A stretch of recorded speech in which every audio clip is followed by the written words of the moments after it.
This video is brought to you by Asmodee.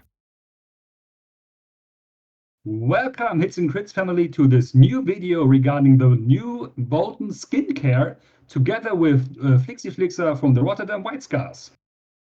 Hey guys, how are you doing? Thank you for the invitation. I'm here to talk about some Bolton madness in the new edition. And yeah, let's see what we can give as advice to new and fresh players. Yeah, and maybe veteran ones even, too. Who knows? Who knows?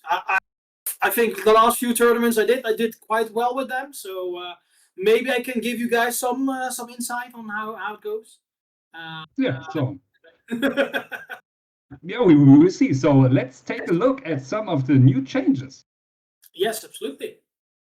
So as you can see, we will talk about the impact on faction and list building regarding the new changes, how these changes may impact the new other stuff from the other factions and how you are able to counter them, the two lists you should bring to your next tournament, and maybe something you won't see that much.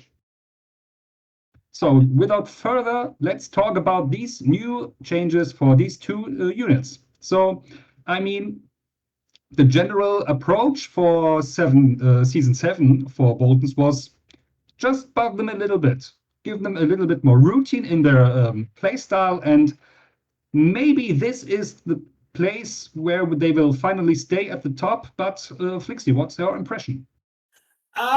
So for me, honestly, when we got like November, December, the small 6.5 update for Boltons, a lot of people online, including myself, was already like, oh, this is actually super cool, you know, a lot of changes in unit perspective as well, different combinations and that kind of stuff. And then, yeah, when we knew season 7 was coming out, it was like, okay, well, will there be a lot of changes into it? Yes or no? And as you mentioned, Pasha, there are like a few small changes in there. Some of them are really good. So I think as well what mentioned in the slide, so to say, fear goes both ways. I think that has always been there for the Bolton. So they do amazing abilities, especially now in the season 7. But it goes in both ways. So let's, for example, we have the Dreadfort Spearmen here and the Dreadfort Archers. They got Vicious, which is amazing because it makes the enemy a lot easier to get some extra damage from there, including your cards, that kind of stuff.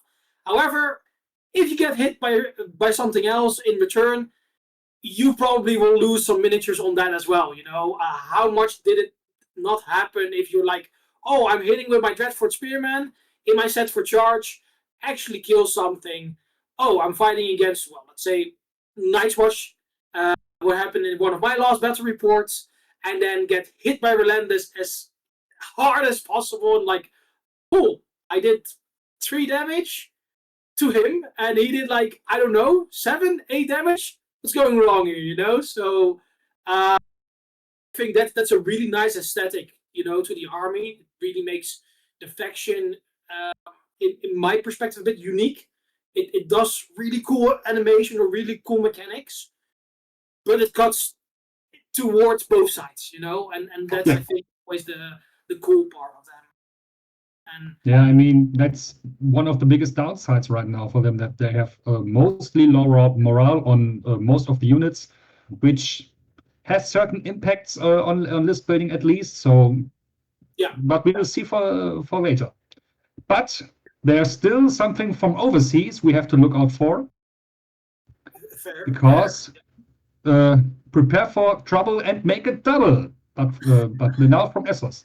Now regarding Vicious, finally the bloody Mamba Skirmishers also got Vicious, so now every unit from the Boltons has Vicious. So the theme is complete, no more units needed, everything's fine. Absolutely, yeah.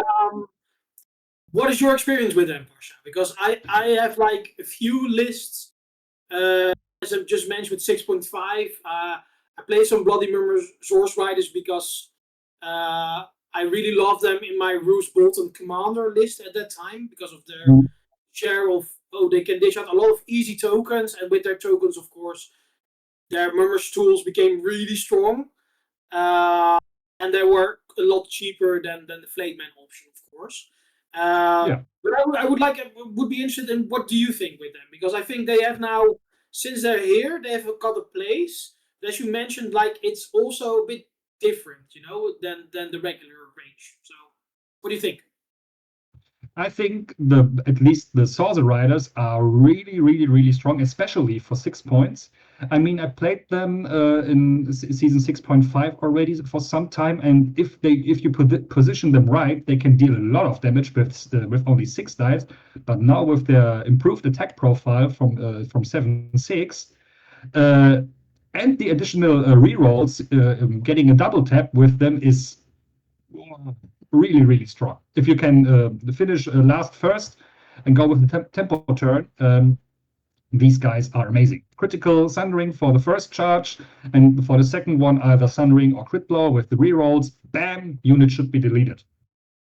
Yeah, I think you mentioned it there correctly. It's a unit that can do so much. However, you need to play it really careful though, because when they get hit back, they can be maybe 1-2 attacks. They can also be gone, which makes this unit a really unique unit as well. Like some of the other cavalry units, of course, that you have.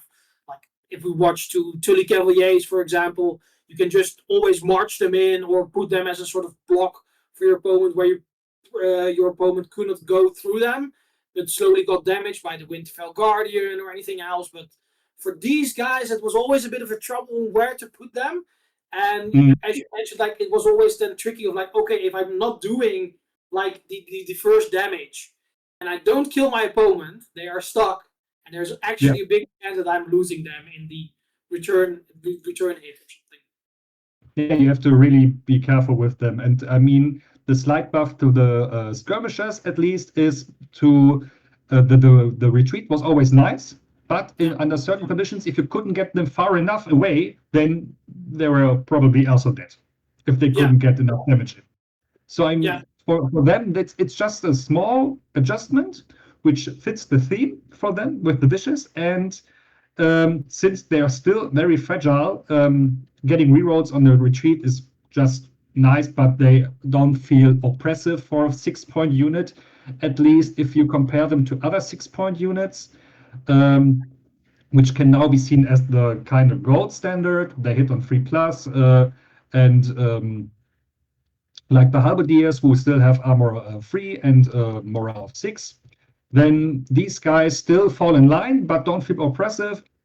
So, but I think for season 7, they're a really, really good choice. But the only thing they may suffer from is that, at least for 7 activation lists, you won't have any place for them, since you have so many other options that you want to take, and where you may have a point left, which means either upgrading them or choosing Sorcerer Riders with an attachment.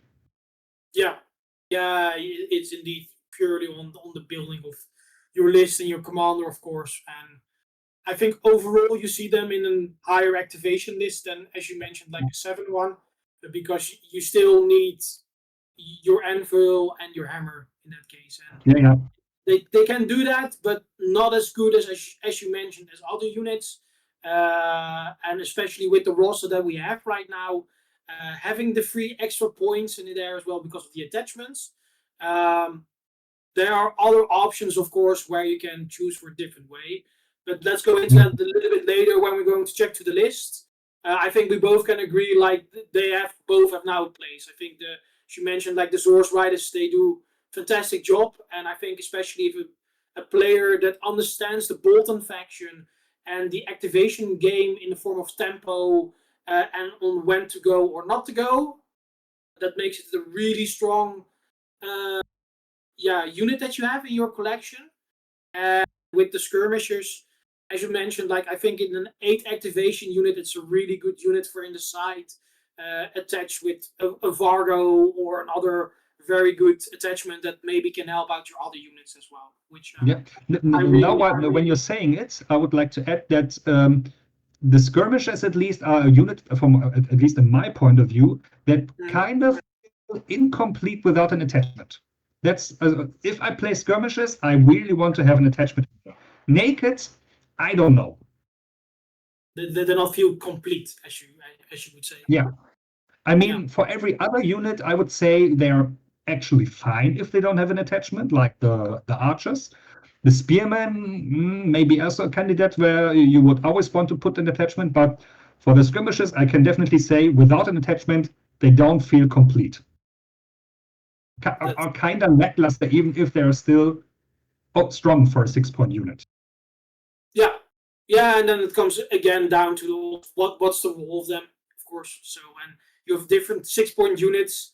If you play 7, your 6-point unit will definitely be Dreadfort Archers, for example, as well, because they can also hit already from range, and you can protect those, of course, with your other units. But yeah, overall super cool, and it was really cool because they were also the first unit that got the sort of skirmish rule as well there in the 6.5, and now we see, of course, skirmish way more in 7. I think these kind of units with those abilities, those are super cool. Not only for Boltons, but like for the other armies that have access to it. I think this really makes the positioning game also quite intriguing these days. I don't know how you look towards that, but yeah, these of course were, I think, the first ones that had skirmish, right? Yeah, they were the first ones. Yeah, so this is something really cool, and I'm happy that they didn't change skirmish in a way or another, because I think again it's a really nice one to have with them as well. Yeah, but now one of the most interesting, or let's say strongest changes, I would say, is the change to the NCUs. So let's talk about this. Yeah. That's definitely a big one, right? Because what happened here? What's all this madness? I don't know what happened. I mean, I already liked Roose, for example, with 5 points and a lot weaker effect. I think he was already fine. But now, for 4 points, more hits, more tokens, I don't know why you should ever play Roose Commander. Yeah, I think especially for me on the competitive side, I totally agree with you. Of course, I played Roose as a commander in 6.5, and I really enjoyed the way of how he played, with cards, showcasing your opponent's cards, take out the stuff, and him on the table itself as the 2-point detachment, because that one was the same as the commander, was really good to force morale tests in long range, and then if you feel you become weakened. But yeah, I think we even talked about this, man, when we were like, oh, hey, would you be interested in making this collaboration video for us? We were talking about this, and I was like to you the first time, like, hey, but in the profile it says it's still 5 points, and I think for 5 points he's okay, but he's not a must take. And then you mentioned like, oh no, he changed, man. He went from 5 to 4. They just made a small error, and look at him now. And I was like, oh my god, you're totally right. It was really ridiculous. It was ridiculous. Yeah. I mean, he gives a lot of consistency to the Boltons and completing their playstyle on a whole new level. And I don't think that there is any other NCU that actually can do something like this. I mean, for maybe Cersei in regards to shutting down abilities, but or Arya for Starks with the movement. Yeah. But having so much consistency each round and still being able to dish out up to 4 hits on a 5 or 6 plus armor unit is really good. And I think these changes are actually, even if they make Boltons as a whole faction quite on the top level, or maybe pushing them a little bit too much to the top level, but NCUs like these make you think about or do I even want to take any neutral NCU in my list? I mean, we already have, in most lists, we already have 2 spots taken. One is Roose, one is Walder. So the third NCU is, I don't know, Tybalt. For example, I think he's still a very good choice, but his once per round effect can conflict with Roose. I still like Ramsey NCU. because he gives another source of reliability. But now I would really like to see something else for Jane, because for 5 points, I don't know. She can't really compete with any of the other 4-point or 5-point NCUs anymore, at least in my view, because if she would give a morale a negative morale bubble to units in short range, so a negative embolden for let's say, I think she could still be a very good choice. But now, I don't know. Yeah, I think, as you mentioned, and again, you hit it here quite well. The problem right now is we have such a luxury choice of NCUs from ourselves before we go, indeed, as you mentioned, towards the neutral perspective as well. So I think, like almost every Bolton player, indeed, and probably you guys from Hits and Crits know this way better because you have the intel on that, but I think every Bolton list is indeed almost running Volda, just to have that sustainability of healing and all that kind of stuff. And on that as well, I think I always played her wrong in 6.5, and not in a negative way. But when I was playing with my group, and this was actually also hitting on, I think, the first and second round of the War in the North the last time. And in round 3, I got mentioned by Paul that was playing Lannisters there. I actually was using my Walda and said like, oh, I want to activate Walda. And she's claiming the zone and she's turning around and now she does the super healing ability. But in 6.5, it was just like Balon said like, yeah, activate Walda. I don't have to need to claim a zone. I can do that healing ability. So I was like, are you serious? Are you joking? And I was just looking to the card multiple times, like, oh fuck, I actually played her wrong in not in my favor, you know. It's actually something I did really wrong in that case. And then now later with the season 7, of course, now you need to actually go on the board, which for me actually feels quite well. I think with these kind of abilities once per game, it's always nice to get them on the board. And if your opponent has something that can turn it off or can, negate it or anything, there's an option, because when it's not on the board, you of course cannot react onto it, which was always also like a negative way of playing, so to say. So that was a funny anecdote. So everyone that I played against and didn't say anything against me before that, well done. My own mistake. But now I know how to play her correctly. But yeah, we have her, and then as you mentioned, like, I don't think I need to talk about Roose. I think Roose is way very, very good, and especially against the list that we had some struggles with in the past, like for example the Verimir list or something. Don't mention it. I hate it. Yeah, I still hate it. Yeah, I think it's still tricky, but with Roose now over there, as you mentioned, with the tokens, the animals have a lot of problems in dealing with that, or even like the raiders or trappers, everything what you mentioned, like with 5+ save or 6+ save, they really are going down because of Roose's constantly hits. And then we didn't even talk about the combinations on what he can do as well. And then, yeah, for example, yeah, exactly, yeah. And then, of course, what you mentioned, we've got Tybalt. Tybalt, I still enjoy him, but as you mentioned, his trigger sometimes can be tricky with Roose. And then it depends also, like, who do you want to go first? Because they both have a cool ability if they are not been activated yet. So, then you don't want to do Walda as first because, well, you only want to pop her a little bit later, even during the turns that you always can heal those 2 wounds. So most in round 1 or round 2, if someone is randomly crown zap you, of course, and well, again, we spoke about it, our morale is shit. So we still need to have those 2 wounds healing, you know. But yeah, and then coming to Jane, I think her ability and the things that she do is quite well.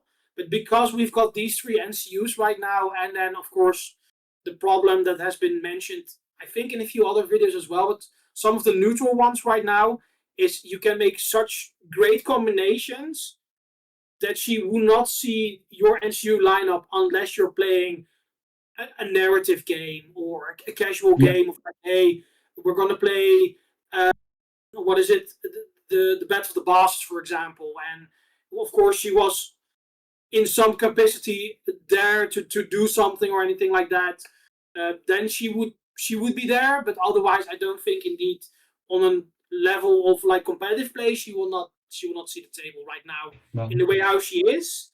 How can she be changed? I don't know personally. I think what you mentioned is a good option, but I think if some things are gonna change in the way cmon talked about, like, hey, at some point we also want to see if we want to change the morale for every faction, it can become really powerful as well, because then if you do like target one unit and then every unit in short range also gets the -2, that completing with -1.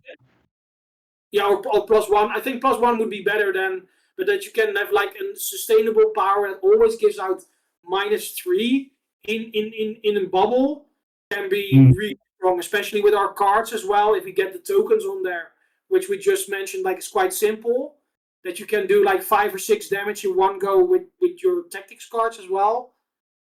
Then we're going to the level of like, whoa, I'm not quite sure if people will then keep playing against the faction. So yeah, it's always a bit of a tricky part. Of course, we don't know everything, how it's going to be changed, but they need to be careful with that. I think it's a good thing to look towards too, but I'm always a bit afraid that you can tweak those things too fast or too powerful, even if it's like a little change or anything. So, yeah. Yeah, but since you now talked about the neutral NCUs, let's see who these 3 names may be that may affect local list building. Exactly. Because here I think we've got a few of those that are quite common, right? Yeah. I mean, those are the only neutral NCUs that got changed, right? I know, no, only those 3 got changed. These are the 3 indeed that have changed, though. I think these are also the ones that work the best with most of the factions. As I said, like I've played a bit of Season 7, but not as much as I wanted to, though. But I think when some of the changes came, it was like, okay, well, I think Varys is the one that you don't see that often anymore, because he got the token, but more points again, which became quite challenging for certain factions. And if I look towards the Boltons, I think for us it's like, well, we can put him in there if we want to. But there are better options. There are better options indeed, and I think then Walder and Jekken are coming in. With, for me personally, Jekken at number 1, because, well, with the tokens and yeah, what is it? Copycat something. Yeah, we've got Walder.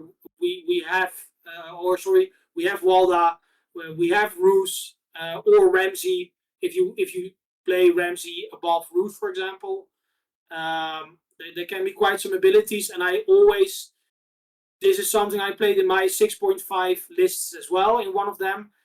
Jekken is also nice, especially if you can play against someone that also has a strong NCU on the other side as well. And especially now with his changes, I think you can do cool mechanics or cool things on the board without sometimes your opponent knowing of like, oh crap, what did I did you? I don't know. So, what do you think, Pasha? I mean, from these 3 guys, at least, Walder is my favorite, because then you got the dream team from Walder, and Roose. I mean, what's missing? A dead Robb Stark? Oh, that would be cool, though. You know, yeah. I think... now Roose needs a card. I definitely think Roose needs a card with the Lannister send their regards. That you can only play against Starks. That would be so nice. Yeah. But you have to. But you need to have Roose and Roose NCU, Walder NCU, and Walder NCU. Yeah. That would be a very, very nice extra card. I would not disagree on that one. I think if there at some point, like Black Walder and a few of the other ones are also getting added towards the Frey faction, for example, or as neutral attachments. That you can also add them, that you can make this really cool Red Wedding theme one. Yeah, I'm definitely in. But still, regarding list building, I think Varys is the least important of these three. Yeah. I think Shay is still better, or even Baelish, at least for certain game modes. Baelish is a lot better. But as I said, Walder is still one of my more favorite options as a third NCU because either hindering the enemy units in mobility or giving yourself so much more mobility is just fun, I think. I'm turning around, even at least in certain matchups, it was always very difficult to deal with enemy units that spawned behind you, either through outflank, for example, the Martell Bowmen, if they spawned 13, 14 inches behind you and you needed to react to them, you mostly had a dead unit anyway. Or for the old Balon, who just spawned a silenced man behind you, or the pesky little animals from Varamir. Now you have at least some way of dealing with them. Yeah. And it's not like, at least for me, because I'm not the best player, I'm only good. No. Now you have some more options to capitalize on your own movement and react to certain movement strong factions and lists. Yeah, absolutely. I think that's definitely something that you can point out towards him and can favor him in certain lists as well.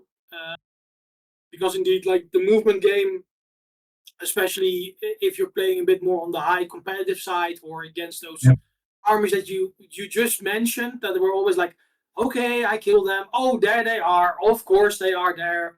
I need to deal with them, but I cannot deal with them because I don't have the movement. So, or I'm gonna accept that I'm gonna lose the unit anyway, or I'm actually gonna do and work around it, but then I'm losing a unit that helps me with the rest of the stuff. And now, older, as you mentioned, now actually you can work around this, which is really good, and really can let you react right away onto it.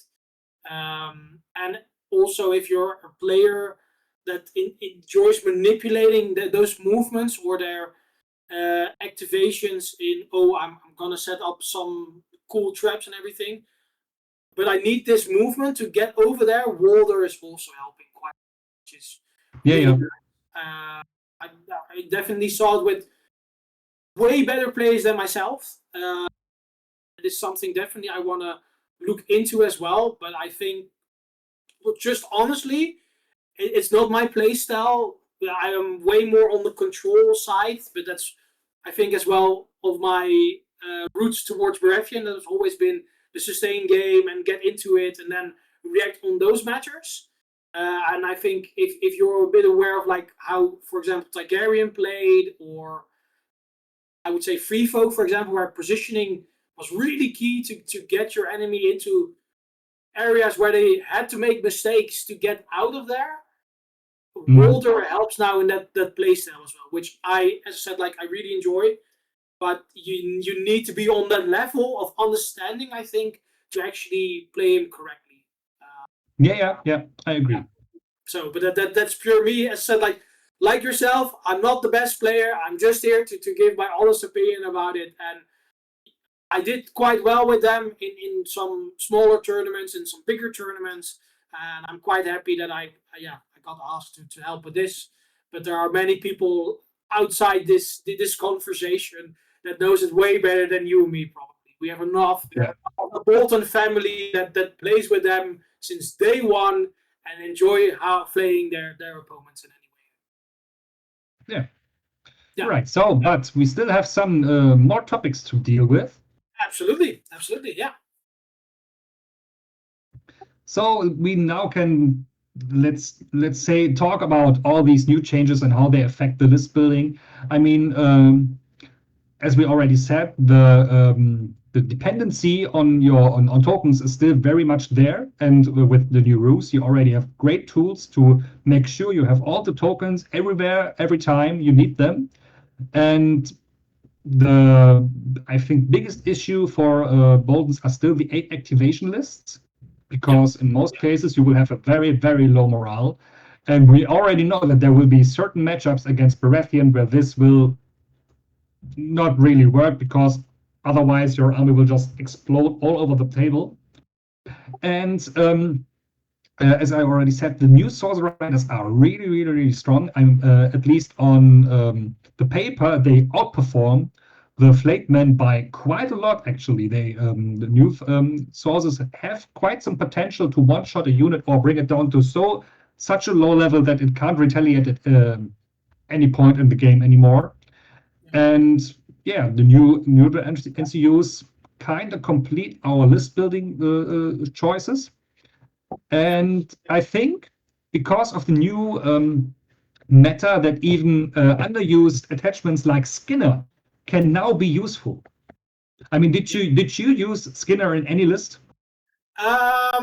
So I think if I look towards against the 6.5, when we start to play a little bit more, I actually had Skinner in a unit of Spearmen, but it was very hard at that time if you didn't play like Shay or Sandor to get that weekend token all the time on there. You were really on, oh, I need to take letters and I need to keep that token there so that I can spend it to get rerolls or anything like it.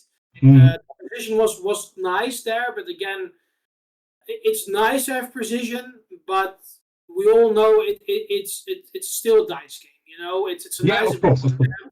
And especially since we can spike quite well at some points, it can help, of course. But as you mentioned, like, there are other ways on how to play the game, as I always thought, and how I am looking towards the game, and that's pure maneuverability, out activation, playing the actual mission, so to say, or set up traps where my opponent can only make mistakes, which will favor me. Instead of like, oh, I'm looking to this unit, it actually has precision. Oh, there is a big chance that if I just go one-on-one, I can take this out, for example.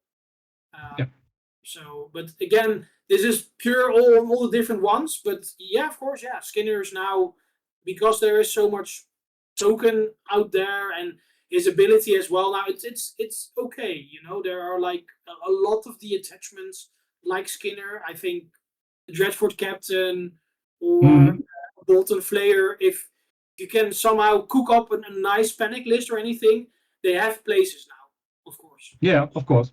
Yeah. I mean, the general attachments now kind of suffer from not having the extra rule that you can still attach them to another attachment. That's what I really, really miss about them. Otherwise, Steel Shanks with the Dreadfort Captain, chef's kiss, if it would be possible. Okay. Yeah, fair enough. But if we look into the takeaways, Pasha, is there something like, you know, if we could make like a wish list or anything, or give some feedback of like, okay, well, our faction is doing quite well right now, but if we would do this, so like, let's say the ability to get more attachments in one unit, would that even solve more stuff, or would that make certain attachments a higher pick or a better pick above some others? What is something that you would like to see, for example?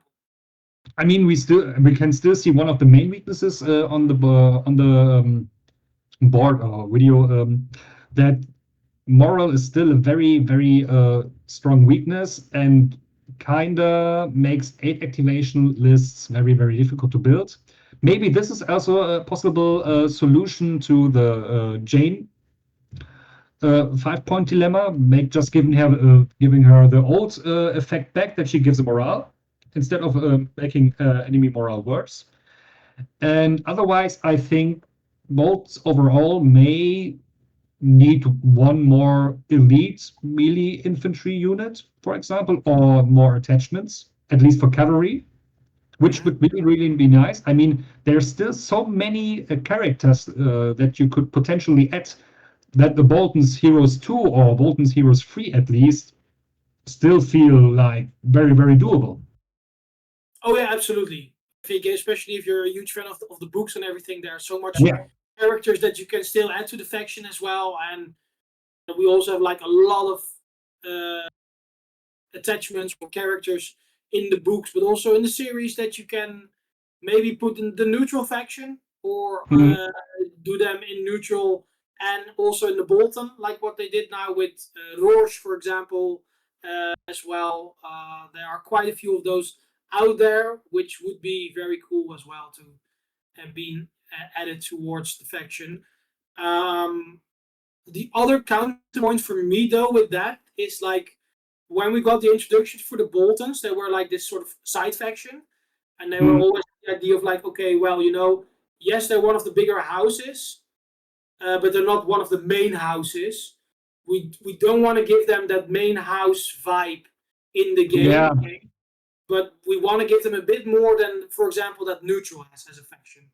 And yes, Mhm. I still think neutral's a faction though, but I love the mini factions. There was something me and guys always mentioned, like, hey, make Boltons, the Tyrells, all of those like mini factions, and then we of course we got the Brotherhood. That was like the first one, which was amazing, and then now later the Boltons as well. I think both of them work really well in this case, but where is the line of like, okay, how much do we want to bring out for them? That also depends Mhm. a little bit on how the game is going to develop at some point. Because Yeah. personally, it should not feel like, oh, it is a very good house, and trust me, I would love to see more units, but don't give it that same vibe as like Targaryen or Mhm. Starks, Lannisters or anything, because then it gives that touch away of like, oh, still a big house, but it's a minor house in comparison to the really big houses in the area or something like that. So Yeah. I know. Yeah, I agree. But now, at least stats-wise, they're one of the major houses, even if release-wise, they're just a minor house yeah, or a yeah, mini absolutely, faction. absolutely, yeah, Now, let's talk about some new cool lists. absolutely. So, would you like to start? Let's start with your list. With my list. Okay, so we're gonna look then towards the right in this case. So what I have for you today is one of my current meta lists that I bring if I would play Boltons on the tournament. So the NCU lineup that you see here is Shay, Walder, and Wolda. Uh, and then as commander, we do Steel Shanks with Ben Bones. We've got the Dreadford Archers with Damon. The Spearman with your standard Ramsey Theon Greyjoy, or Breek. I still love to call it Breek. And Grunt. And then I still go here for the Flayed Man. This is a little bit more of my tanky list. Because my other list is one, of course, with Steel Shanks in there. Oh, crap. I think I called it. No, I don't have Steel Shanks list. This is my Fargo list. I'm looking towards your list on my screen, actually. But I have the Fargo list here. Other list is also Steel Shanks list. But the Fargo list is a bit more of my tanky list. His cards, of course, are giving like one of the cards is just auto hits in one go, which can give one of your units, as we mentioned, like the Flayed Man or the Spearman, for example. If they're getting charged by let's say half a unit that has 4 or 5 plus save, has a few tokens on there, play this card right away, do the damage, get them off the board as easy as possible so that you can move on toward with your Spearman. Or let's say you want to do the maximum output in the side or in the rear with the Flayed Man, which technically can because, well, we've got Waller in there, so we can have a bit more movement with them and can get them in a quite nice position. Mhm. Get them in the side or in the rear, and then just automatically say like, cool man, here are just 8 hits, -2 or -1, depends on where I hit. I will still roll to see if I can do precisions as well, but I will give you 8 damage, especially with the cards in hand. If you have some nice, lovely cards, like let's say one of his other cards that can do more damage. If you feel the panic and you spend the weaken token, you can of course do more on the D3. If you don't have the regular card, that can be a very nice combo to actually get a tanky unit or a unit that people are using as their anvil to actually damage them and give them the vibe of like, oh crap, I actually took way too much damage. I need to get the way out of here. And especially because it's a 7 activation list, the game is still mostly run on 7. With most factions, more are doing now 8 these days. But I think in the 7-7-1, especially where we mentioned previous in the video here, all about the timing, positioning, and stuff like that. If you can get the double turn, for example, you run in with one of your units, play the card, do them absolute damage, become the first player again, use the swords, you can take out almost anything that you want to as well. Yeah. So that's why Walder is in there, and the Flateman instead of like the Zorse Riders, the Spearman, because you can ditch out a lot of tokens. Ramsey can heal very easy in comparison, because well, if you give out the tokens when they are engaged, of course, they get 2 wounds back. And if there are tokens on the enemy, unless if you're fighting against giants or something with auto wounds, Grunt will block it. You know, so that's. I mean, against giants, he will still block some hits. Yeah, exactly. Yeah, for the giant as well, he's one of those that can still do against that as well, which is great. And that's, I think, all my lists are running Grunt, because I think he's also one of those auto includes. Yeah. We have the positioning a bit more with Damon, so that we can react onto it. We, of course, as you mentioned, Boulder helps with that as well. So even if you use it in a round where you need to position yourself again because you get outflanked or anything else, then you can use Boulder very well to reposition you a bit better. If you don't put it on them, you can also use Damon as well to reposition, because you can do a 3-inch maneuver. You of course become vulnerable, but hey, it's your archers. They're probably behind for all the units. So yeah, you probably won't get in there as well. And then yeah, finally I've got Ben Bones in here. That's pure because he ditched out an additional token. So especially if your opponent is standing against Ramsey, he did damage on Ramsey, you charge in there, Ben is giving out a panic token, Ramsey gets healed right away. If you already use it, or the opponent doesn't have a panic token on there because of Theon or any other places, you are also not that afraid to go and make those 3-inch charge or 4-inch charges, you know, because most of the time, most players, they want to have some secure in their charging. So 1 or 2 inches, those are like, okay, those are always my 90% or 100% charges that I always will make and probably don't fail. But with Ben in there, I think you would prefer to charge quicker on a 3 or even a 4+. And I mean, the panic token is still quite nice for Vargo, especially on the defensive side, so you can get out those weakened token from weakened resolve. Yeah, exactly. And then, of course, if there's also an attachment in there, you become weakened, and you can use the weaken as well to get rid of the attachment or do even more wounds to cripple them. And then, yeah, I chose for Shay, as we mentioned her as well with the NCU line. I have her here more so that I can or protect myself with as you mentioned, the grunt ability, if they're going in with another unit or anything, or I get outmaneuvered or positioned, or I see something on the board that I don't see at all, and then later like, yeah, and I see what you're doing here, and I'm definitely not in the position nor have the resources for it. And then I can use Shay as well to ditch out the weakened token here, or she can also help with doing the additional wound healing next to the Wola, of course. It makes the opponent really cringe sometimes because your healing output is also quite strong as well, because Vargo also brings an additional healing card with that. So, so yeah, overall, I really enjoy this list. I think, is it the best list? I think no, but it's a really strong list, and I think especially in the form of how I as I just mentioned, use my playstyle of this hammer anvil tactics. It's really nice because you can use the Blackguard or the Spearman as that, and then flank them with the Flayed Man.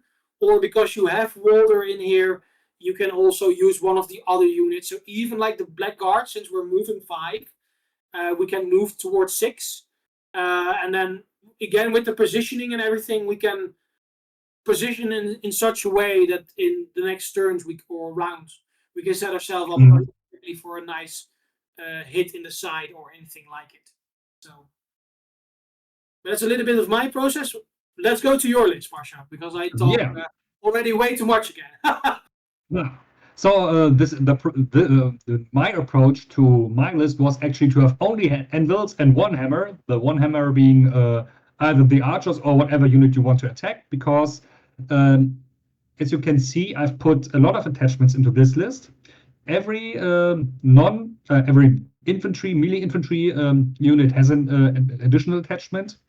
Every unit itself has quite some damage potential already, with the Blackguard and Steel Shanks getting up to 2 more attack dice, the Blackguard with Vargo for the 2 auto wounds, and the Dreadfort Spearman with the conditional rerolls from either Skinner or Ramsey, because you can still switch up those tokens to get the highest attack die value from Ramsey, for example.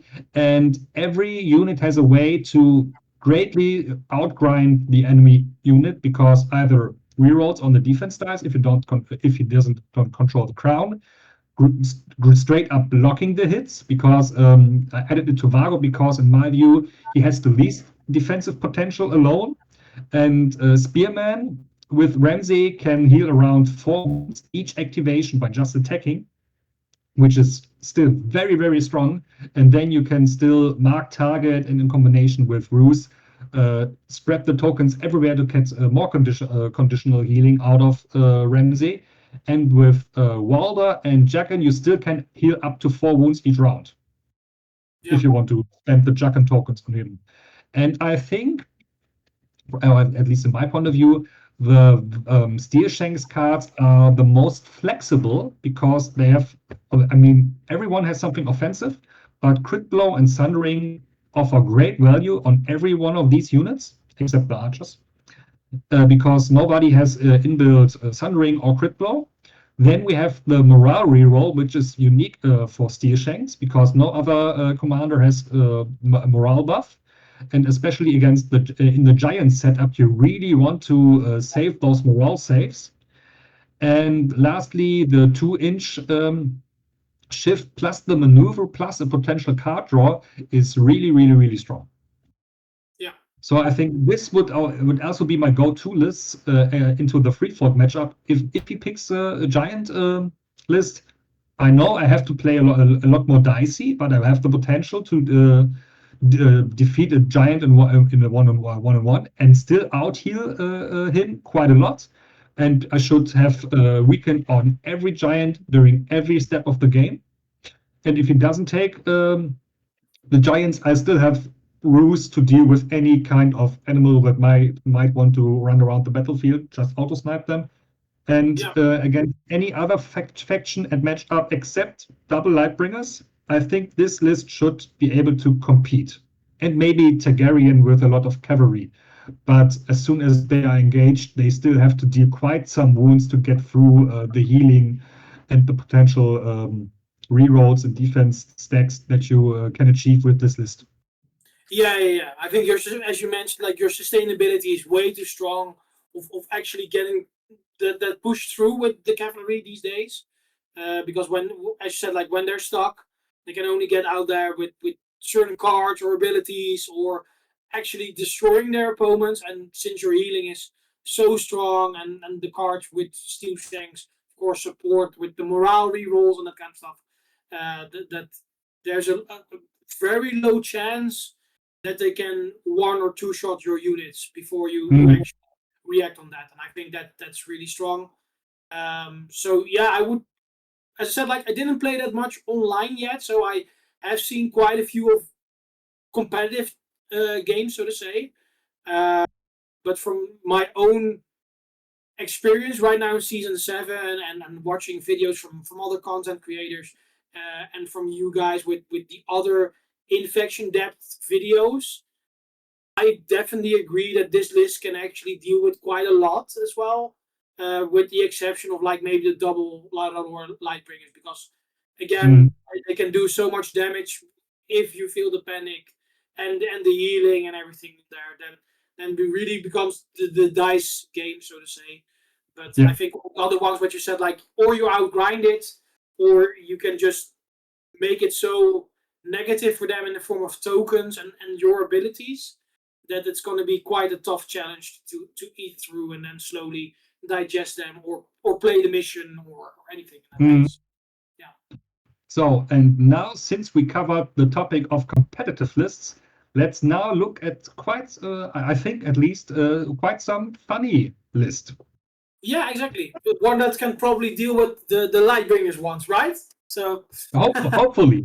I mean, it still has 3 units with a bad morale, but I would call this list the Bolton Drift, because with this list you will be able to drift around the battlefield directly into any flank or any backside that you want, because this list has so many movement shenanigans with Ward of Fray, plus the already quite mobile units itself, that you should be able to get any engagement at any place on the battlefield that you want to choose.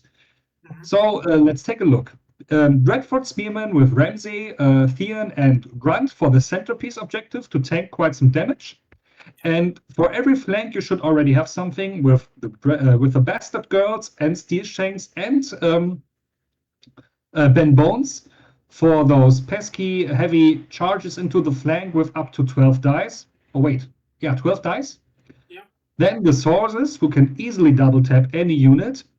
And then the Bloody Mama Skirmishers with Vargo, of course, because only then the skirmishers feel complete, with Damon Dance for me for some movement, additional movement. And the standard Roose and Walder to cover all your needs with regarding tokens. Then you have tokens everywhere. The skirmishers and the sources can really dish out some damage with all these tokens. And I mean, yeah, I don't know what you think about this list. I personally like this one a lot. I think what I'm definitely gonna do. Don't pinch me yet on when I will upload it though, but I would really like to try this one out on the Rotterdam WhiteScars channel for Battle Report, and then just ask the community of like, hey, listen, we've got this awesome fun list. Which list would you like to see against this list? Because I think personally, from a more casual side as well, I don't know if you agree with this, Pasha, but this list also covers a little bit the things and changes that we mentioned or tackled today in the Bolton video, and gives you a little bit of those small aspects of like, oh, cool, you see now a little bit more shenanigan movements. We've got some more different plays in the form of the critical blow, the precision, units that can double tap easily. We've got the nice NCU lines up as well, which can showcase you a different way of playing. So I think, especially for someone that plays more casual or wants to understand a little bit on how the Bolton works, I think this can also be quite a nice list to actually dive into that and start to learn and understand some of those things, if you agree, right? Yeah, I mean, Wall of Fray combined with the Bastard Girls is just so nice, having 14 inches of movement in any direction you want to go, just like that, into the flank, start of next turn, swords, charge in, bam, hopefully a half dead unit. Yeah. And you have this potential with nearly every unit in this list. You can do the same with a 21-inch movement from the sources, or 17 inches from the Bloody Mama Skirmishes. That is just really, really fun to abuse the movement and to actually learn how to position yourself in the right way. Because if one of these units gets stuck in any kind of position, then it's dead. It's kind of, I wouldn't call it a hit or miss list, but you really have to hone your own movement skills. You have to pilot it right. But if you pilot it right, most enemies won't stand a chance against this list. Yeah, no, exactly. And that's why I think it could be a lot of fun to actually play with this and start to understand that part of the game. If you would like to learn that as well. Of course, that's for every player differently. Some people just want to roll dice, have fun, and meet each other on the battlefield. But I think I did something similar with this, but then with the others, with the Renly side for Baratheon, and at a later time with the Lannisters and a few of the Greyjoys as well. These kind of lists, it's not something similar or so, but it was more because of these kind of lists that I start to understand the game in a way different way that I played the game, so to say, and made me actually a better player. I think, yeah, honestly, when we talked about this one and now again as well, I think if you want to make that step and you want to understand the maneuver game as you just mentioned, if you can position it well and you can set yourself up to some nice, awful combinations for your opponent, then this is definitely listed to start piloting and try out, play with those terrain pieces and your positioning. You can do a lot of awesome stuff. Trust me. So, all right. So, yeah, with this video, we should have covered quite some stuff for the new Boltons. So, Jerome, thank you for being here, and maybe you can tell us something about the Rotterdam WhiteScars and their future. Yeah. So, yeah, first off, guys, thank you so much to you, Pasha, and the rest of the team. As I said, I enjoyed this quite a lot. I enjoyed the videos that you guys are making for all the factions as well, because I think not only for the new or casual player, this is also something for the more competitive players, because they can understand some of the factions that they didn't maybe play or had that much experience from. They got some more insight from the people that are maybe playing the ones. So hopefully we could give a bit more insight to the Bolton faction on that as well. And I was really grateful to be part of that. So for us as well, as many of you saw already and sent me personal messages for it, yes, we started to record again. It's been quite a while. I'm quite aware on that. For those that are not aware of it, unfortunately, last year, Thijs stepped away from the Rotterdam WhiteScars, and we did this together with our volunteers. I still have got an amazing team of volunteers helping me with the events and the Discord channel. But when it comes down to the YouTube channel, it's just still me. It's just really hard currently to do anything in the form of making videos and editing them right away, because, well, you probably guys know it yourself. It's quite a lot of work to actually edit a video in the proper level that you want to. However, there's a time now approaching that I have some more spare time, and we are currently making some new videos as well.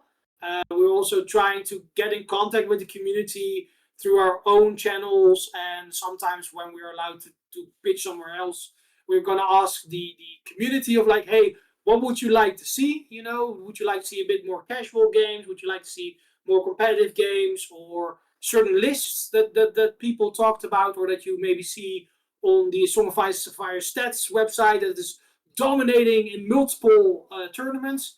We can all do that. It won't be all painted. I'm very sorry, but I'm not a fast painter. But I would love to do that and give the community what it wants. Next to that, I'm also setting up with some people some painting tutorials as well, which will mean, like, okay, if we're going to do a battle report, let's say Lannisters versus Greyjoys, and we're going to focus on, let's say, Joffrey and the Kingsguard, there is a big chance that you will also see next to the battle report a painting tutorial on how to paint Joffrey and on how to paint a Kingsguard armor, for example. Nice. And these will be like in sort of how certain content creators, and I think the best one that's doing that right now is Duncan Rhodes and GW, on showcasing like, this is battle ready, so that it looks actually kind of cool on the battle table or on the battlefield, but not with that much effort. If you're not that well in painting and you don't want to focus that much onto it, and then the last 10 or 20 minutes is a bit more on the next level, if you want to go to Golden Demons or want to participate in amazing painting competitions like the Dragon Glass one, for example, or any of the other ones. That is something I really like to give to the community once again, because I think you can totally agree, like, not only like other gaming systems, but the Song and Ice Fire miniatures got so cool over the last few releases that we got, like the Brotherhood Banner, the Boltons, and let's hope on one day we get the Tactics miniatures. It would be super cool, how to learn certain techniques as well, and we want to help with those as well. Yeah. So that will be a bit on the channel side, and then for you, I think for me personally, I can't speak for all the WhiteScar guys, of course, but I will do my best, if everything goes well, to be at the German Nationals at least. That's what I wanted to hear. Exactly. So I will do that. Also already trying to work out with at least Ender and Raymond to get to the Realms of Battle one, Poland again. Okay. We'll see you guys over there as well, which I really like. Maybe I'm already counting on it, but Awesome. There may be some changes for me in the next few months, so I can't guarantee it, but hopefully at least at the German Nationals we will meet. Absolutely, yeah. So, but that's also on the tournament side, or Rotterdam WhiteScars on tour. I love getting all the messages from you guys from like, hey, do you want to come over to Greece, to the States, to Poland, to Germany? Guys, I would love to, but unfortunately I can't. I can't split myself into 20. I haven't learned it yet, or I did enough playing yet for Ralor to actually get that sorted. So that's the big problem here. Yeah, so that were some very nice words to hear from you. So, and for everyone else, if you can visit the German Nationals, we got a great city now with Hamlin, and hopefully, as I may see, a lot of familiar faces and new faces possibly.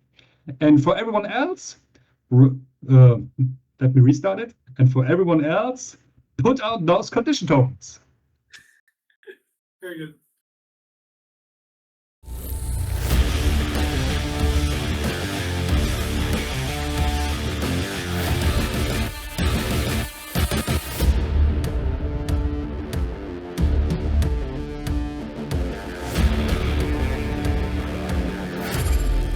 Come for the hits and stay for the crits.